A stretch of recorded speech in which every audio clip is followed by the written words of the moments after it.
Good evening, my dear students. Last class we studied about X-linked inheritance. Today we are going to study about a new topic, karyotyping. Actually, the karyotyping is a technique. It is a technique through which a complete set of chromosomes is separated from a cell and the chromosomes are arranged in pairs. The chromosomal picture, pictorial representation of chromosome. So this is called karyotyping. How to prepare that karyotype? There are few methods are given here, steps are given here. Preparation of karyotype. Culturing of lymphocyte from human blood. And after culturing the lymphocyte, that lymphocyte is stimulated to mitosis, one type of cell division. And when metaphase stage is arrived, we have to add one drug called colchicine. Why do we add colchicine? To arrest the cell division. Cell division at which phase? Metaphase. So, after arresting the cell division at metaphase, we need to photograph the metaphase chromosomes. And all the metaphase chromosomes we need to arrange in an orderly manner in homologous pair.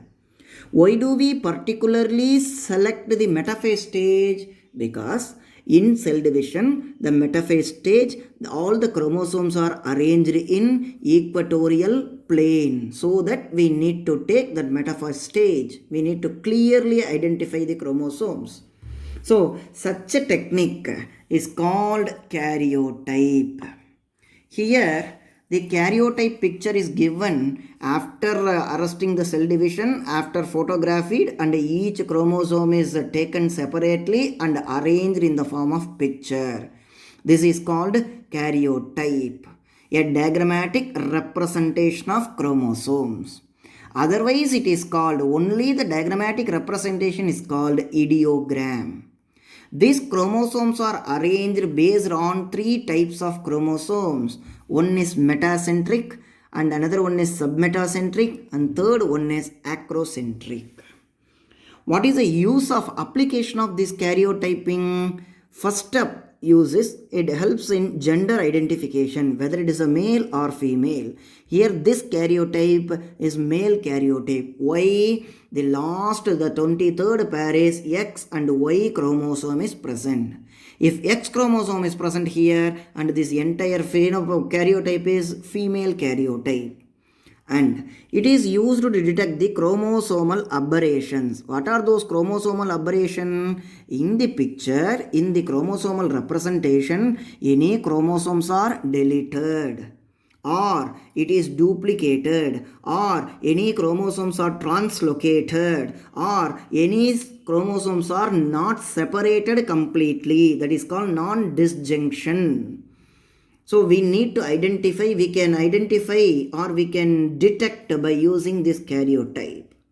And the third application is to identify the abnormalities of chromosome like aneuploidy.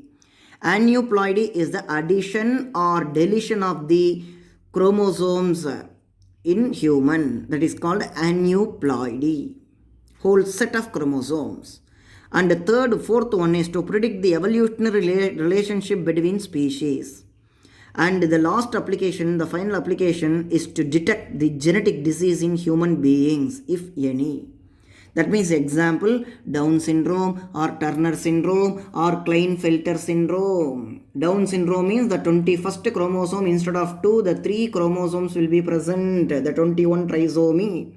So by seeing the karyotype, we can easily analyze. Now the current application for the pregnant woman, we can identify the any chromosomal abnormalities in pregnant woman also, in the name of double marker test in the month of sixth month. The pregnant woman usually takes this test to identify any chromosomal abnormalities of fetus. Thank you.